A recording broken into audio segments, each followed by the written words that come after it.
안녕하세요. 해운 컨설팅 연구소 소장 회원 이종훈입니다. 2022년 토끼띠 나이별 운세를 한번 살펴봐 드리도록 하겠습니다.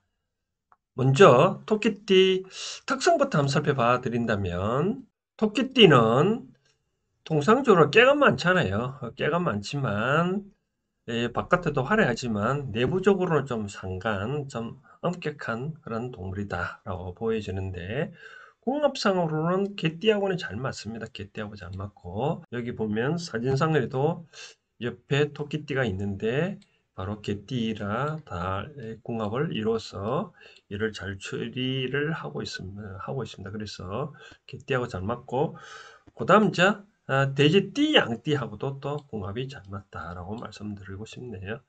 원진살은 보면 원숭이띠하고는 원진살이 관계했습니다. 왜 그러냐면 귀가 이렇게 크잖아요. 그렇죠? 귀가 이렇게 큰데 원숭이는 자꾸 바스락 떼잖아요. 그러니까 바스락 떼는 소리가 원숭이가 싫어하니까 원숭이 자체를 또 다이도 싫어한다라고 보여주고요.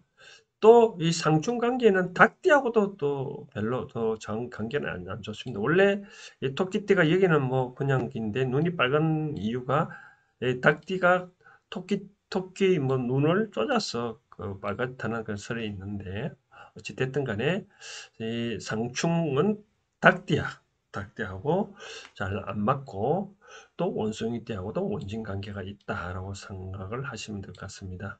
그러면 나이별 운세를 한번 살펴봐 드리도록 하겠습니다. 24세 기묘년에 태어난 분을 보니까 22년이 이제 임수 나무인데, 이 기는 이제 엄지 바른 흙이거든요. 흙이고 묘는 나무고, 보니까 흙은 기본적으로 따뜻한 불이 필요하잖아요. 따뜻한 불이 필요한데 외부에 보니까 따뜻한 물은 없네요. 따뜻한 불은 없네요. 그렇죠? 그러다 보니까 24세를 보면 이 대학교 졸업하고 바로 이듬해 이제 여자분들은 대학 졸업하고 남자들은 공부할 한참 3학년 뭐 4학년 되다 보니까 이 좀 많이 분주하고 여러 가지 소득은 별로 없을 것 같아요. 소득 없을 것 같고, 바깥에 큰 물이 흐르다 보니까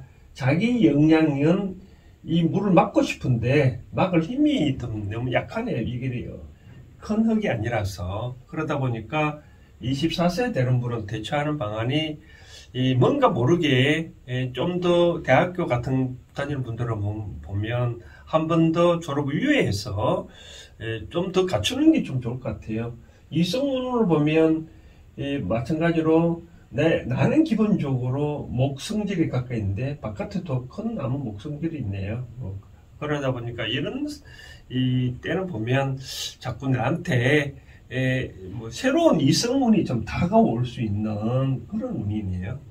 새로운 운이 이성운은 이제 자꾸 다가오는 그런 운이다라고 보여주네요. 그래서 24세 되는 분들은 주의할 거는 사람을 가래서 가라. 기존에 나의 님이 있기 때문에 굳이 바깥에서 님을 안 찾아도 되는데, 뭐 그래도 뭐 기존 님이 그렇다면 뭐 바깥에 님을 찾아도 그렇게 뭐 훌륭한 님은 없다라고 말씀드리고 싶네요. 그 다음 36세 되는 분들은 보니까 정묘년에 태어났네요. 정은 불이거든요. 불이고 묘는 나무인데, 정묘년에 태어난 사주는 이 사주로 이제 기본적으로 나는 잘 갖춰놓은 이 안과 박이 꽉 찬 연도인데, 또 보면 이제 외부 성을 보면 이 임수는 큰 물이거든요. 큰 물을 또 나무를 키워서 이 나무가 나를 도와주는 행국이니까 36세 되는 분들은 뭔가 모르게 외부에 기운을 잘 받을 수가 있다. 그러니까 무슨 일을 해도 나를 잘 탈 수 있거든요. 그러니까 36세, 30대 중반 이후로 되면 뭔가 이제 직장에서 자리 잡고 해가지고 열심히 일을 하면 남들 산천물이 좀 있다라고 보여주는데, 다만 바깥에 목을 뿐만 아니라 강한 물도 있으니까 물 기운에 의거 내 스스로 이제 꺼질 수도 있거든요. 이 말 뜻은 뭐냐면 내 분수를 알아라는 거죠. 그렇죠? 내 분수를 알아라라는 뜻은 요즘 자꾸 작년 대비 올해 자꾸 우산 얘기를 자꾸 얘기하는데, 우산을 내가 만약에 우산을 없을 때 양옆에도 우산이 있잖아요. 직장에 있다면 뭐 어느 시기면 어느 라인에 써야 되느냐, 라인줄을 잘 살펴보라라고 그런 얘기를 저는 하고 싶거든요. 잘못 라인에 섰다가는 폐가 망신할 수도 있으니까 이제 36세에서는 산출몸은 많은데 선택의 기로가 있을 수 있다. 그러면 선택의 기로가 있으면 잘 판단을 해라 라고 이제 말씀을 드리고 싶네요.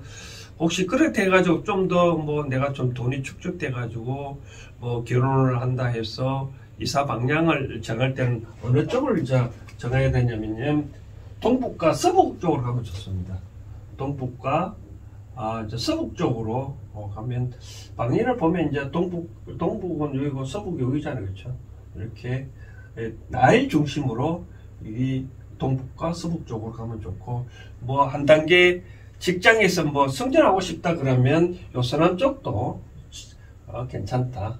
서남 쪽으로 가면 이제 승진할 수도 있다라고 보여지네요. 그러니까 하여튼 36세는 선택할 때 잘 하라고 말씀을 드리고 싶고, 보통 48세는 보니까 이 을묘년에 태어났네요. 을묘년은 나무거든요. 나무고, 묘도 나무고, 인도 나무인데, 가만보면 나는 기본적으로 작은 나무잖아요. 근데 따져보면 바깥에는 큰 나무가 있네요. 그렇죠? 이 큰 나무가 제대로 아름답게 보려면 내가 있어야 되거든요. 그래서 어떤 모임에 가더라도 48세 분들은 보면 많이 이제 기용을 받고 여러 가지 활동을 할 수 있는 그런 역할이 제 본인의 나름대로 역할이 있을 수 있다라고 보여지네요. 다만 바깥에 이 하늘에 오는 큰 물이기 때문에 잘못 발을 디디대 가고는 그런 물에 내가 휩쓸려 갈 수도 있습니다. 나무는 기본적으로 물이지만 이거는 작은 물이 아니라 큰 물이거든요. 큰 물이면 오히려 내가 떠내려갈 수가 있다 이거죠. 그래서 잘못 길을 건너다 보면 잘못 시키면서 아까도 말한 대로 36살 간들같이 잘못 선택했다가는 그러한 어떤 내가 처지를 일을 결정할 때 잘못 선택했다가는 크게 폐가망신을 할 수도 있다라고 이제 바로 그런 행복입니다. 그러니까 조심해서 어떤 일을 잘 선택해라 라고 여전히 말씀을 드리고 싶네요. 그러면 이제 이와 같은 분들이 뭐 운이 일 처리할 때 뭐 잘 안 되면 이사를 가고 싶다면 어느 쪽으로 가냐면 북쪽과 동쪽으로 가면 좋습니다. 북쪽과 동쪽으로 가면 상당히 좋고, 만약에 뭐 이사로 승진한다 해가지고 좀 높은 직책으로 가고 싶으면 어느 쪽으로 가냐면 동북쪽으로 가면 좋습니다. 그럼 나의 중심으로 보면 이쪽이겠죠. 그렇죠? 이 방향 동북쪽으로 가면 어떤 이 승진할 운이 있다라고 말씀드리고 싶네요. 그 다음 60세는 보니까 계묘년이에요. 계묘년에 태어나는 분은 계자는 물이거든요. 물이 있고 또 묘는 흙이 나무니까, 가만 보니까 이 물은 어떤 물이냐면 작은 물이거든요. 작은 물. 요거는 바깥에는 큰 물이네요. 그러니까 작은 물은 기본적으로 이 큰 바다에 가려면 외부의 큰 도움을 받아야 되는데, 아직까지 차디찬 겨울의 물이다 보니까, 외부 공기는 차디찬 겨울이다 보니까 이 물이 만나도 나의 목적지까지 목적지까지 도달하게 하는 힘이 없는 그런 상태거든요. 그러면 쉽게 말해서 이분들은 그냥 멀리 따르는 것보다는 집에서 안주하고 가까운 곳에서 어떤 일을 펼쳐나가는 것이 좋지 않겠나라고 생각되어집니다. 마찬가지로도 이는 큰 나무인데 이 작은 물은 이 바깥의 쪽으로 이 물을 줄 수 있는 그런 행국이거든요. 그렇다면 이제 60세도 보면 또 내부적으로도 또 나무도 있으니까 어떤 꽃을 피우는 데 입장에서 요거는 굳이 큰 물이 바깥에서 보호벽을 치고 있으니까 굳이 나까지 활동할 필요가 없다. 바로 그런 행동이잖아요. 그렇죠? 그런데 아까 조금 전에 말씀드린 대로 이 60세 되는 분은 이제 새로운 인생을 후반기 인생을 이제 100세 인생을 산다면 60대는 이제 직장에서 나올 또 준비도 해야 되고 하기 때문에 이제 준비를 해라. 좀 가급적이면 멀리 쪽으로 여행도 하지 말고 나의 주위 방안에 주위 근방에서 생활하고 하여튼 갖추는데 좀 힘을 쓰면 다음에는 이제 따뜻한 봄날이 오기니까 그때는 이제 좋은 사람 만나서 좋은 운을 만나서 큰일을 할 수 있는 상황이니까 60세 되는 분들은 좀 자숙하면 좋지 않겠나라는 생각도 들고 굳이 만약에 이사를 간다면 이 사람 서남 쪽으로 가면 좋습니다. 서남 쪽으로 서쪽이나 이쪽 남쪽으로 가면 좋다.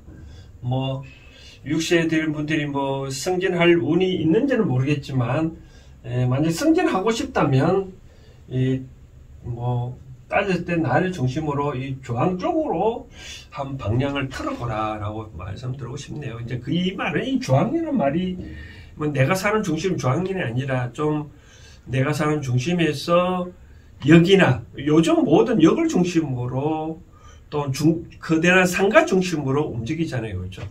그러면 그 상가 쪽으로 사람이 많이 모이는 쪽으로 어떤 집을 거처를 정해서 이쪽으로 가면 내가 그동안에 막힌 운이 또 펼칠 수 있다라고 말씀을 드리고 싶네요.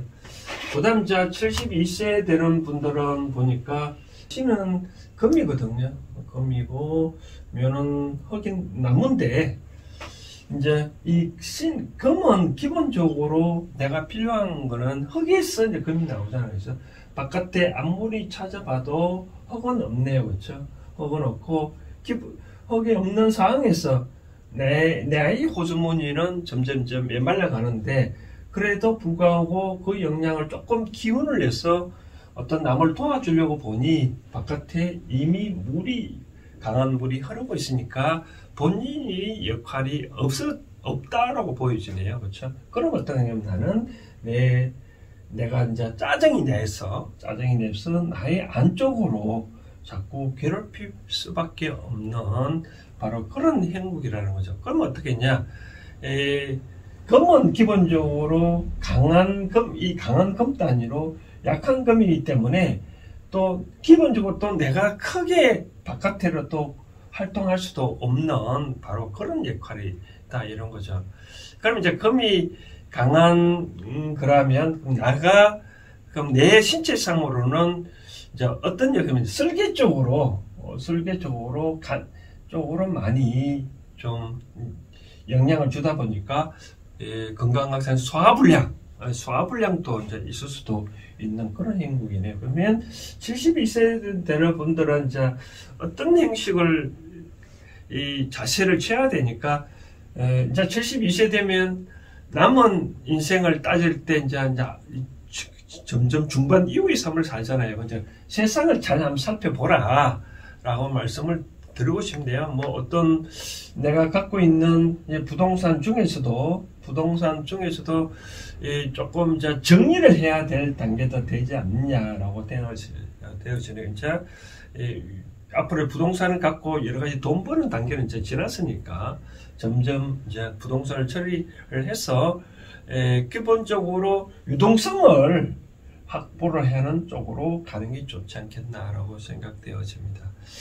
아무튼 이제 토끼띠 인생은 요런데요. 전반적으로 운이 그다지 뭐 좋지는 않은 상황인데 그래도 토끼띠는 이제 이 깨가 좋잖아요. 그렇죠? 깨가 좋으니까 나름대로 처신을 잘하고 어떤 순간적으로 어떤 선택의 길이 왔었을 때 내가 잘 생각을 해서 잘 진정한 나의 우산이 어떤 우산인지 잘 살펴보고 찢어진 우산 아래 내려가 봐야 거기에 들어가 봐야 비만 맞잖아요. 그렇죠? 원래는 그런 행동이니까 잘 이 토끼띠 본인이 갖고 있는 깨를 잘 발휘를 해보시면 어떻겠나 생각되어집니다. 토끼띠에 대해서 오늘 여기까지 하겠습니다. 감사합니다.